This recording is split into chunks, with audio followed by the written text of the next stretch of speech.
मंत्री दत्तात्रय भरणे यांनी कार्यकर्त्यांचा सन्मान राखला. राज्याचे कृषी मंत्री दत्तात्रय भरणे यांनी आज सोलापूर जिल्ह्याच्या दौऱ्यावर असताना आपल्या संवेदनशीलतेचे व सुसंस्कृत वागणुकीचं उत्तम उदाहरण सोलापूरकरांसमोर ठेवलं. शासकीय विश्रामगृहात राष्ट्रवादी काँग्रेसच्या पदाधिकाऱ्यांशी संवाद साधताना त्यांनी एकीकडे कार्यकर्त्यांप्रती आपुलकी दाखवली तर दुसरीकडे सध्या निर्माण झालेल्या पूरस्थितीची जाण ठेवत भव्य सत्काराला नम्रपणे नकार दिला. राष्ट्रवादी काँग्रेस पक्षाचे युवा नेते नजीब शेख यांनी मंत्री भरणे यांच्या स्वागतासाठी मोठ्या सत्काराचं आयोजन केलं होतं.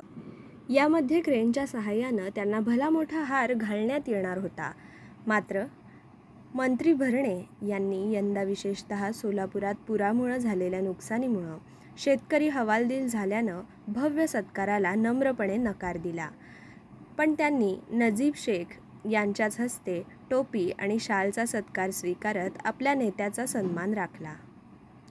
इतकंच काय तर मंत्री भरणे यांनी नजीब शेख यांचा उल्लेख भर पत्रकार परिषदेत केला. त्यांनी नजीब भाई, आपल्या शुभेच्छा माझ्यापर्यंत पोहोचल्या आहेत. मी जरी क्रेनने हार घातला नाही तरी आपला सत्कार मला पोहोचला आहे. मी आपल्या पाठीशी आहे असं जाहीरपणे सांगितलं. एक नेता कसा कार्यकर्त्याचा सन्मान राखतो आणि त्याचवेळी समाजातील परिस्थितीची जाणीव ठेवतो याचं उत्तम उदाहरण आज सोलापूरकरांना पाहायला मिळालं.